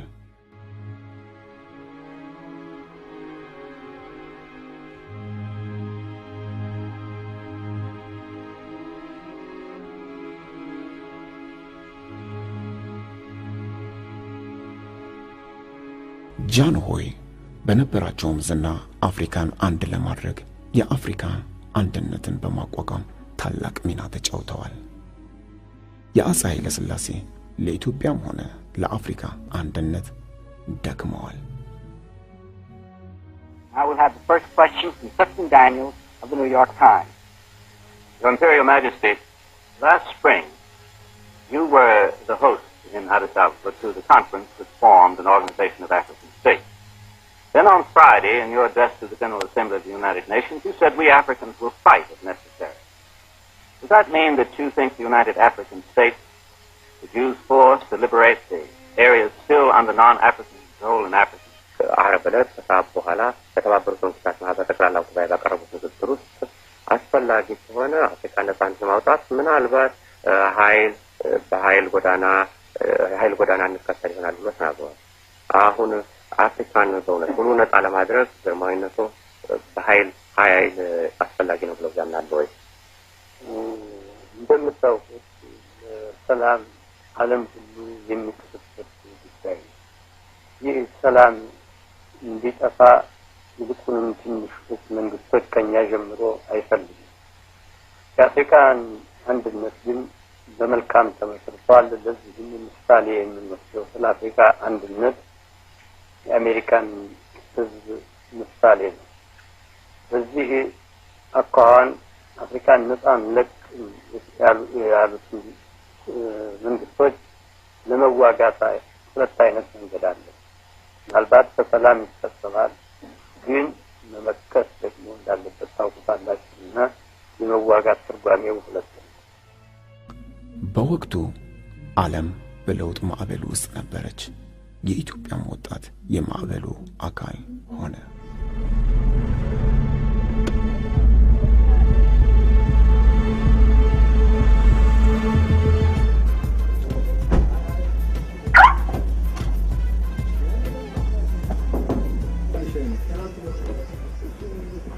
በስንት ጊዜ የመጣው ዛሬ? ሰላም ነው። ባለፈው የነገረኝ ጉዳይ ስለሱ ላናግረው ነው። እሺ ዛሬ አንዳንድ ነገሮች ውስጣቸው ፊልም ያሳያቸው እንደነበር እንደዚህ አንጫውተው ነበር። እርግጥ ነው እኔ አንድ ወቅት ላይ ለግርማዊነታቸው እና ለቤተሰቦቻቸው ፊልም አሳይ ነበር። ምን ፊልሞች ነበር ማየት የሚወዱት እሳቸው? ጃንሆይ ፊልም በጣም የሚወዱ ሰው ነበሩ። ፊልሞቹም የሚወዷቸው ፊልሞች እንደዚሁ የመዝናኛ ፊልሞች ሳይሆኑ ትምህርታዊ የሆኑ የዓለም ስልጣኔ የሄደበትን ሂደት የሚያሳይ ፊልም ትምህርት ቤቶችን ሐኪም ቤቶችን በትምህርት ቤቶች እንዴት ትምህርት እንዴት እንደሚካሄድ በሐኪም ቤቶችን በሽተኞችን እንዴት ሐኪሞችን እንደሚረዱ በአስተዳደሩ በኩል ያስተዳደሩ ናት የሚያሳዩ ፊልሞችን ነበር ጃንሆይ የሚወዷቸው። ጃንሆይ ፊልም ከመውደዳቸው የተነሳ እንደውም አልፎ ተርፎ ቅዳሜና እሑድ እንኳን ከአዲስ አበባ ውጪ ሲሄዱ ፊልም ማለት ፕሮጀክተሩን ይዘን ከፊልም ጋራ ይዘን ሄደን እሳቸው ባሉበት አካባቢ ይዘን ሄደን እዚያም ቢሆን ፊልም ይታይ ነበር። ጃኔ አብዛኛው ጊዜያቸው በምን ነበር የሚያሳልፉት? ድሮ በእሳቸው ጊዜ ከስራ የሚወጣው በ12 ሰዓት ነበር። እንደዛ ሆኖ እያለ ጃንሆይ ምንም እንኳን እድሜያቸው ከፍ ያለ ቢሆን ያንን ከ12 ሰዓት በኋላ ያለው ጊዜ ወይም ሐኪም ቤት ሄደው የሚያውቁት ሰው የታመመ ካለ እሱን ይጠይቃሉ። ሌላውንም ሰው ጠይቀው ችግረኛ እዛ የታመመ ካለ እርዳታ ይሰጣሉ። ሐኪም ቤት ካልሄዱ እኔ እንደማስታውሰው እኔ አሁን በሳቸው ጊዜ የዊንጌት ተማሪ ነበርኩኝ። በየትምህርት ቤቱ ይመጡና እዛ ዊንጌትን መጥተው ይመጡና እኛ ራታችንን ስንበላ ይጎበኙንና እንዴት ነው ምግቡ ጥሩ ነው ወይ ምናምን ብለው ያዙ እንትን ይጠይቁንና ምግቡ የማይሆን ከሆነ የትምህርት ቤቱን ዲሬክተር ያስጠሩና እንዲህ ያለ ምግብ እንዲበሉ አድርጓቸው ምናምን እያሉ ትእዛዝ ይሰጡ ነበር። ትዝ የሚለኝ ነገር ምንድነው በጾም ጊዜ በዚህ በፋሲካ ጾም ጊዜ ምግብ ብቻ ነበር የምንበላው። እሳቸው አይተው እነዚህ ልጆች የአሳ ዘይትን መጠጣት አለባቸው ብለው አንዳንድ ማንኪያ የአሳ ዘይት በየቀኑ እንጠጣ ነበር ለሰውነታችን ማለት ፕሮቲን ማግኘት እንድንችል። ፊልሞቹ ይህንን የሚመሳሰሉ ናቸው። ያን ጊዜ ይሄ 16 ሚሊ ሜትር ፊልም ይባላል። በእንዲህ አይነት ፊልሞች ነበረ ፊልሞቹን እያነሳን የምናሳየው የምናስተምረው እና ይሄ በየትምህርት ይሄ አሁን ይሄ የጃንሆይ ጉብኝት ነው። አዎ የጃንሆይ ጉብኝት ነው። ይሄ ጃንሆይ ዌስት ኢንዲስን ማለት ጃሜይካን ባርባዶስን እንደዚህ ሲጎበኙ የሚያሳይ ፊልም ነው። ጃንሆይ በዚያን ጊዜ ብቻቸውን አልሄዱም። ከነ ራስ ምሩ ጋር እንደዚህ ሆነው ከነሱ ጋር ታጅበው ነው የሄዱት።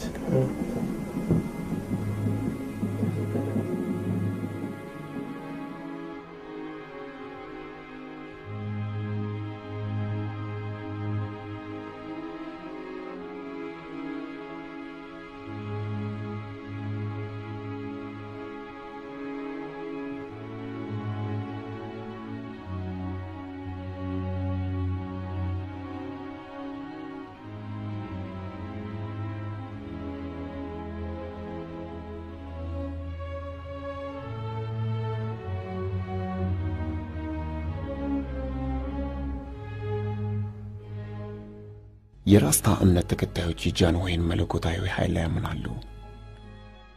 ኢየሱስ ክርስቶስም ለፍርድ ዘመን በአፄ ኃይለ ሥላሴ ተመስሎ እንደመጣ ይናገራሉ። የመጨረሻው ዘመን ላይ ነንና ተጠንቀቁ ይላሉ። በመጽሐፍ ቅዱስ ራእይ 12 ላይ ያለውን ትንቢት መፈጸሙን ይሰብካሉ።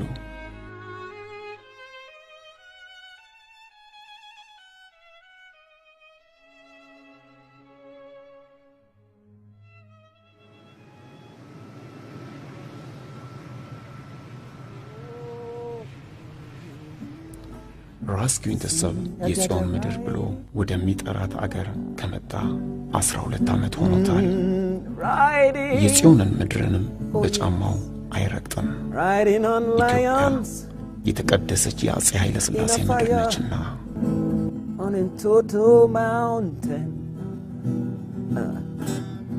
Did you see Jah riding? Such a the news riding. Yes, and the views. Rasta is riding on upon him lions, yes, in Toto Mountain. You remember Tika on the street corner? And on the red traffic light too. And the shoe shine boys, the street vendors, they're all smiling. They're saying, Rasta man, hey, we're trotting now, it's true. And we know now, all you people, you're not just backsliding. Yes, to see Jah riding, riding, King of Kings riding on lions in a fire in Toto Mountain. See Lord and Lords riding like old times riding. We'll see the signs and check them too on lions in a fire on in Toto Mountain.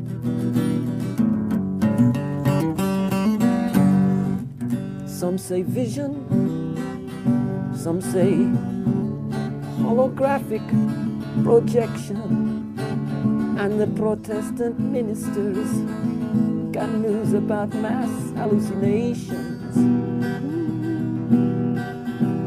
Hey, I know, just so Yamagideon ago, and we giving thanks to you, Jah, signs and Jah glory. Haile Selassie riding,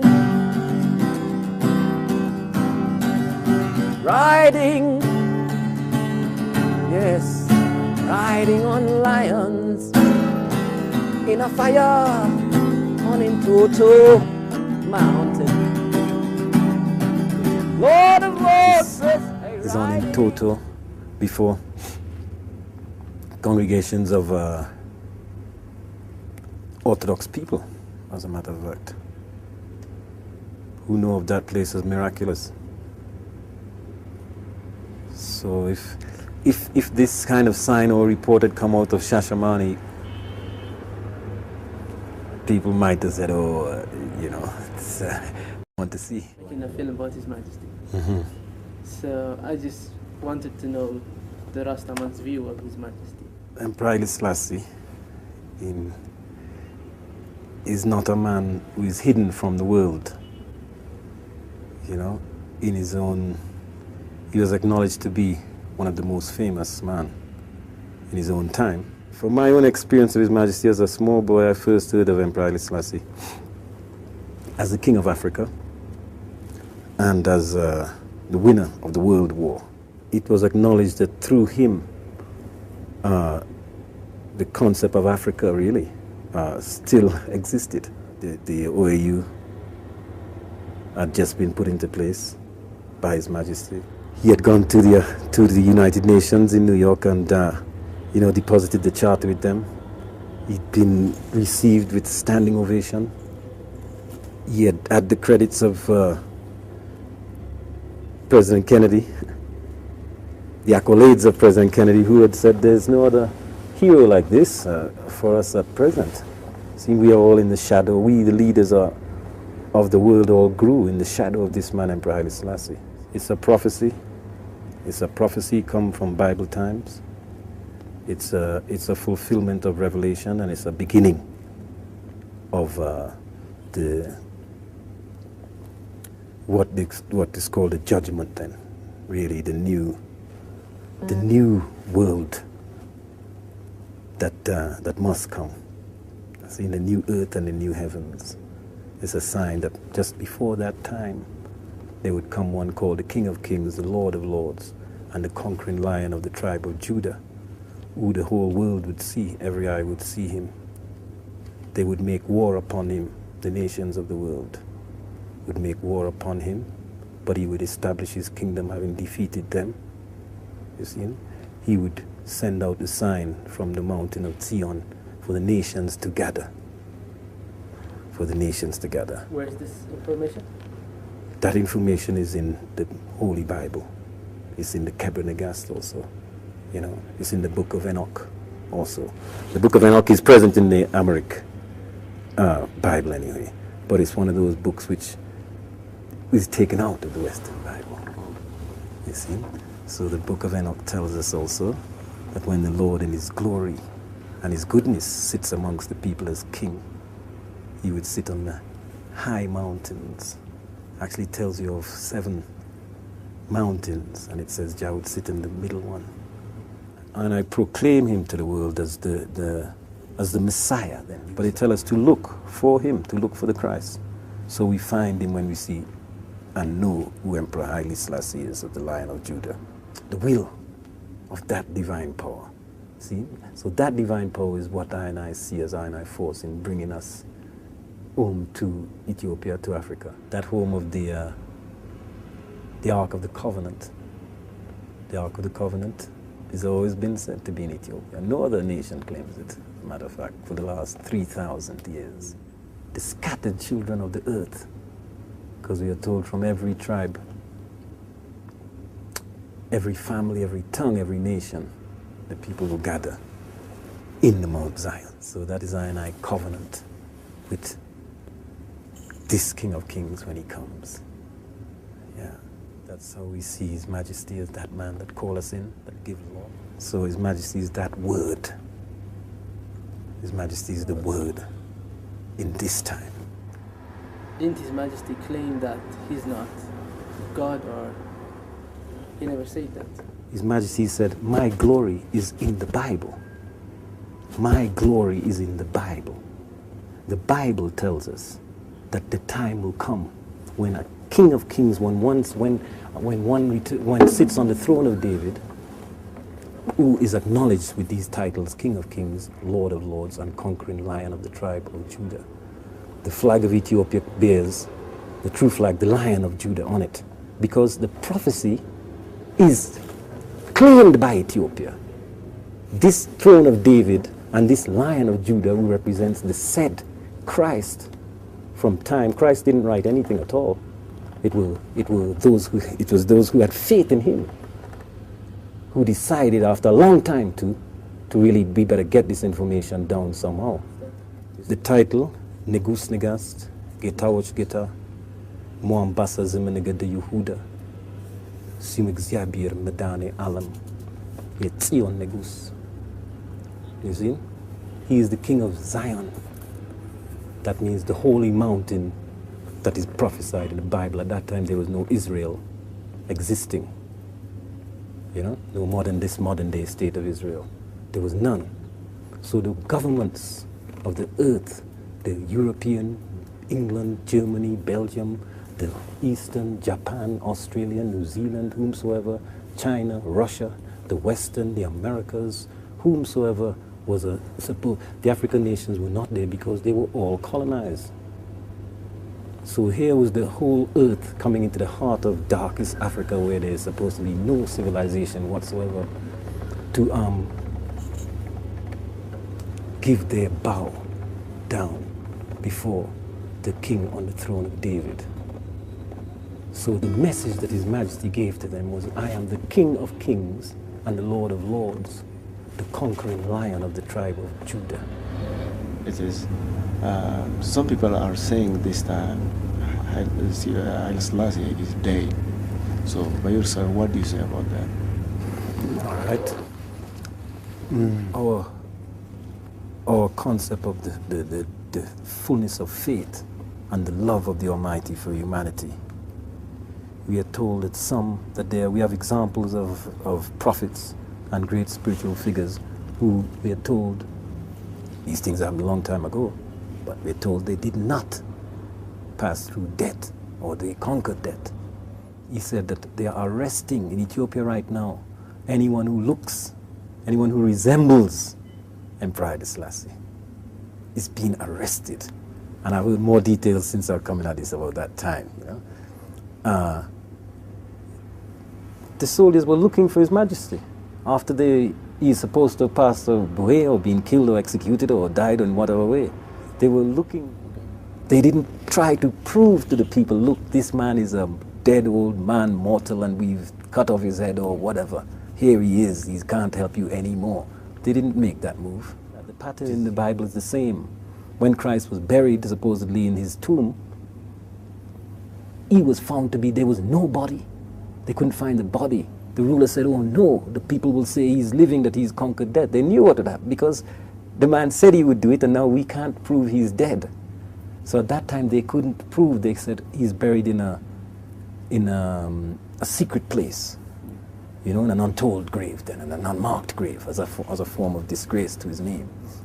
And then there are other reports that came out too, because these things, you cannot ever stifle them. There's the report of His Majesty going into Stephanos Church at Meskel there to pray, after he's now been taken into like a house arrest by the Derg government, still a certain place. He went into Stephanos, and in Stephanos he was allowed to go into a small place to pray by himself, and he never came out of there. So that after a time the guards became perturbed and went to look for him. He had disappeared. I don't know if they are... Fools say in their hearts,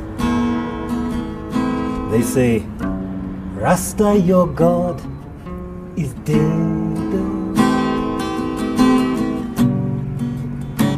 But I know, dread, I go dread again. Yes, shall live, children, yeah. Rasta live, children, yeah.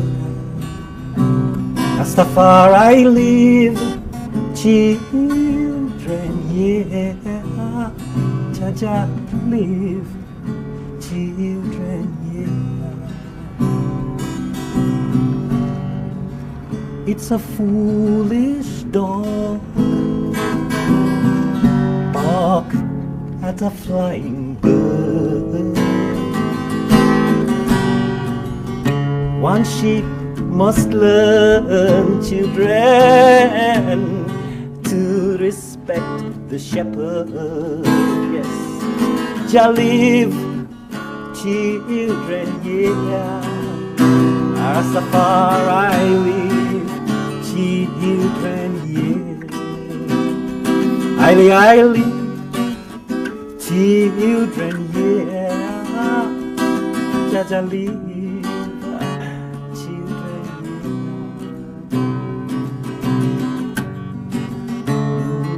Let Jah arise now that the enemy is scattered, and battered. Let Jah arise. The enemy is scattered.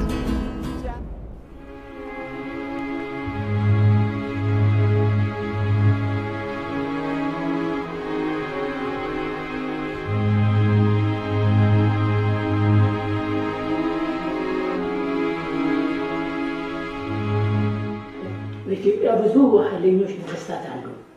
ምንም እንትን የለውም። ግን አፄ ኃይለ ሥላሴን ልዩ የሚያደርጋቸው በዛ በስልጣናቸው አይጠቀሙም። ብዙ ጊዜ ስንት ሰው እያስቸገራቸው ከሹመት እንኳን ለማንሳት ብዙ ጊዜ ይቸግራቸዋል። አሁን ለምሳሌ ደጃዝማች ታከለ ናቸው ትልቁ ምሳሌ። ሁልጊዜ እንደተቃወሟቸው፣ ሁልጊዜ እንዳሴሩባቸው፣ ግን ከሹመት እንትን በመጨረሻ ራሳቸውን አጠፉ። ሰው ኢትዮጵያውያን ከዚህ ከ5 ዓመት የጣሊያን ጭቆና ከፍተኛ ትምህርት ነው የተማሩ።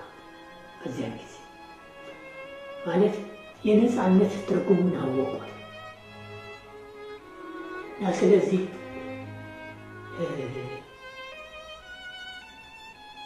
ከ1941 በኋላ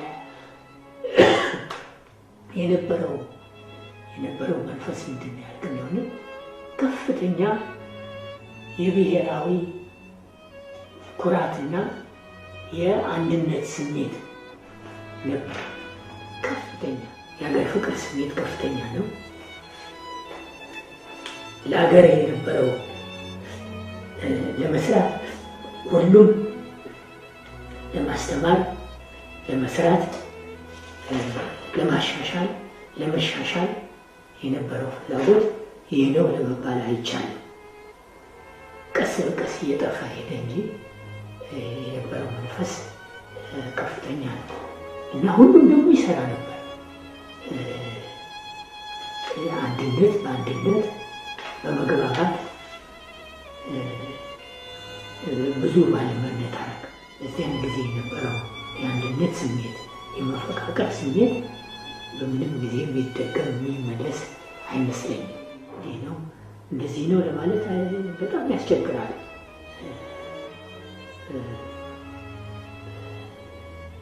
እንግዲህ ይህንን ለመገንዘብ ምናልባት በዚያን የተጻፉትን መጽሔቶች፣ ጋዜጦች እና መጽሐፎችን መመልከት ያስፈልጋል። ለምሳሌ አርአያ የሚባል መጽሐፍ ሰምተህ ታውቃለህ? ደጃዝማች ግርማቸው ተክለሐዋርያት የጻፉት መጽሐፍ ነው። አርአያ እስከነ ስሙ አርአያ ያሉት እንግዲህ ምሳሌ ነው ሆነ። ታሪኩ የራሳቸውን ታሪክ ነው። በመሰረቱ ግርማቸው ተክለሐዋርያት የቤታውራሪ ተክለሐዋርያት ልጅ ናቸው። የማስታወቂያ ሚኒስትር ነበሩ። እስር ላይ ያሉ ነው። ከተፈቱ በኋላ ነው ይመስለኛል የሞቱት በደርግ ጊዜ። አርአያ እንትን እና ውጭ ሀገር ሄደው ተምረው ተመልሰው የነበራቸው እንትን የሚል ከእንዲህ አይነት እንትን ነው ማለት የአዲስ ዘመን ጋዜጣም እንደዚህ የነበሩትን በመመልከት ምናልባት መንፈሱን ዘወን ተሳስተዋል፣ አጥፍተዋል የምለው ነገር የለኝም። አላጠፉ ግን ብዙ ሰው ይሄን ለምን አላደረጉም፣ ይሄን ለምን አላደረጉም፣ ይሄን ለምን አላደረጉም ይላል። ማድረጉ ቀላል ከሆነ ለምሳሌ የመሬት ይዞታውን ለምን አላሻሻሉም ይላል። በእሳቸው አስተያየት ግን ቀስ እያለ ጊዜ ይፈተዋል። ደግሞ እየተጠናም ነበር፣ የመሬት ይዞታ እየተጠናም ነበር። እንዴት እንሂድ የሰውን መብት በማይነካ መንገድ። ምክንያቱም የአፄ ኃይለ ሥላሴ የመጀመሪያ ትልቁ እንትናቸው ምንድን ነው? ንብረት ነው። ንብረት ነው ማለት የግል ገንዘብ የግል ገንዘብ ነው፣ አይነካብህም የሚልና እንዴት አድርገን እንትን እንበለው ነው። ግን ቀስ በቀስ ሁኔታዎች እየተለወጡ ነበር። ለምሳሌ እንዴት ነው የጉልት ስርዓት ቀደም የነበሩ የቤተ ክርስቲያን ምናምን የሚሉ በታክስ በግብር በምናምን እያሉ ቀስ በቀስ በሂደት እየለወጧቸው መጥተዋል እና ይህንንም እለውጠዋለሁ ብለው አስበው ነበር ይመስለኛል። ፓርቲዎች ለምን እንዲቋቋሙ አልፈቀዱም ነው አንዱ። ሌላው ይህም በጣም ትልቅ ጥያቄ ነው። አንደኛ ማን ጠየቀ? ሁለተኛ ደግሞ ማለት ለመሆኑ ቢንት የሚሉስ ደርሰናል ወይ ለፓርቲ? ይኸውና ከ30 ዓመት በኋላ የት ነን ያለ? እሳቸው እንዲህ አላደረጉም የሚልም ሌላውስ መች አደረጋቸው ለማለት ነው። እና ለዚህ ነው እኔ ይህን አጥፍተዋል ለማለት ይቸግረኛል። ይህን የሚወስደኝ ግን ዋናው ምንድን ነው? ጊዜው የሚሊተሪ ኩ ጊዜ ነበር። በየቦታው ጀኔራሎች፣ ኮሎኔሎች መንግስት የሚገለብጡበት ጊዜ ነበር። ወታደር እና ያ ምክንያት ኦፍኮርስ በአንድ ነገር በምታደርግበት ጊዜ እንዴት ተበላሽተዋል እንዴት እንትንዋል ትላለ። ዋናው እንትኑ የሚሊተሪ አፍሪካ በሚሊተሪ ኩ የምትጨነቅበት ጊዜ የነበረበት ጊዜ ነው። እኛም ከዛ ለማምለጥ አልቻለም።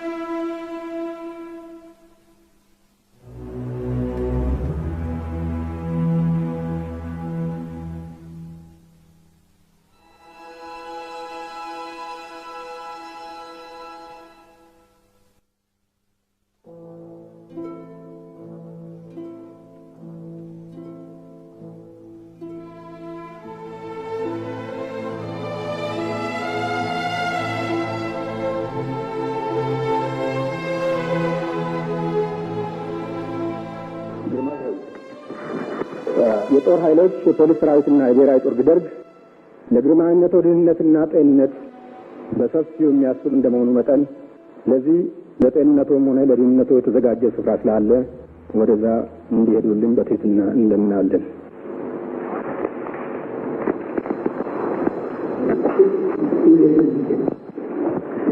ወደ ተዘጋጀ ስፍራ በተለይ ያዘጋጀነው ከእኛ ጋር እንዲሄዱልን ነው። በጠቅላላው መቼም አሁን የተናገራችሁትን ሰምተናል። የኢትዮጵያ ንጉሠ ነገሥት ስንሆን ስም ብቻ አይደለም፣ ህዝቡን ሀገሩን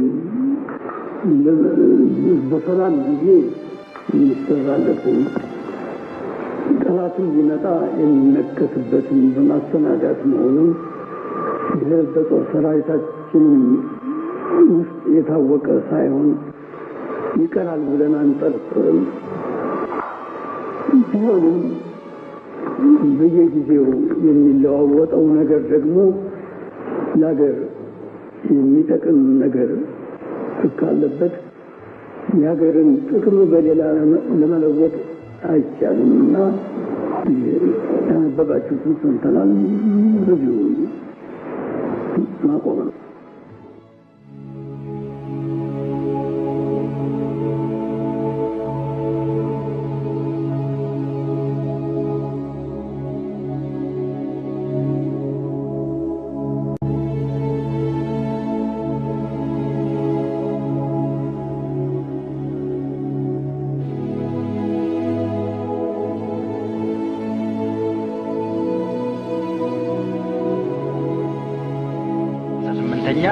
ሌተና ጀነራል አማን ሚካኤል አንዶም 59ኛ የመቶ አለቃ ተስፋዬ ተክሌ 60ኛ ጁኒየር ኤክማን ዮሐንስ ፈተዊ በጠቅላላው ከዚህ በላይ ስማቸው በዝርዝር የተገለጸው 60 ሰዎች ትናንት ህዳር 14 ቀን 67 ዓመተ ምህረት የሞት ቅጣት ተፈጽሞባቸዋል። የቀብር ስነ ስርዓታቸውም በዕለቱ የተፈጸመ ስለሆነ ማንንም ቤተሰብ ነኝ ባይ እንዲጠይቅ በፍጹም አይፈቀድም።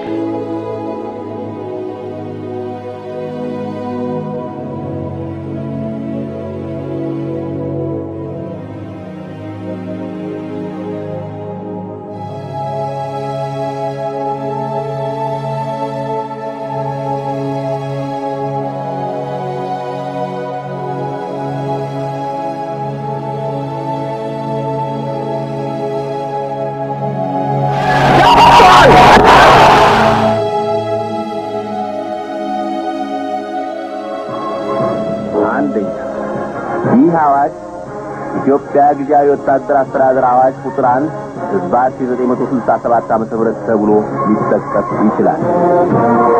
2 ይህ አዋጅ ተጠናበት ድረስ ኢትዮጵያ ትቅደም የሚለውን ዓላማ የመቃወም አድማ የሚያደርግ ስራ የሚያቆም ያለ ፈቃድ ሰላማዊ ሰልፍና ስብሰባ የማድረግ በጠቅላላው የህዝቡን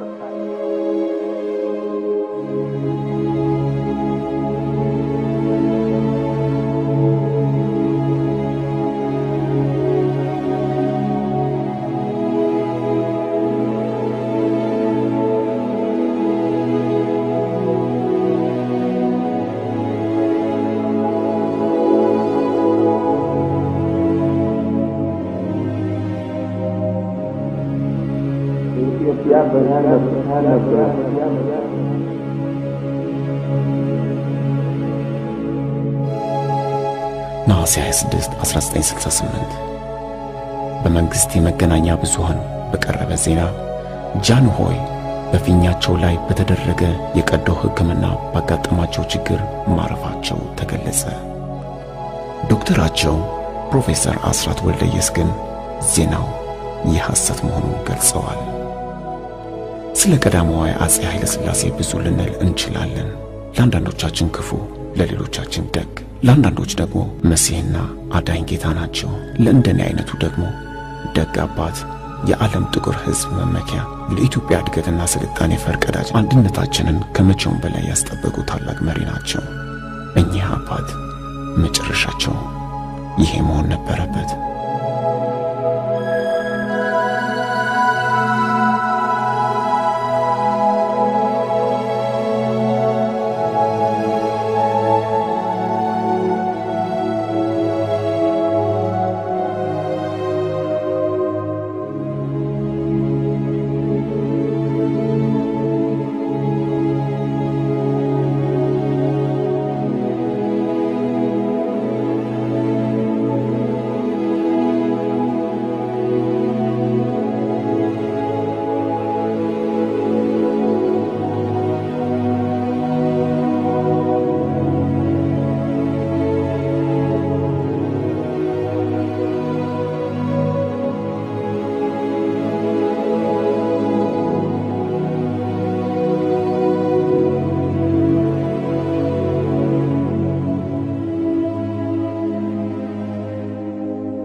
እሱም ተማሪ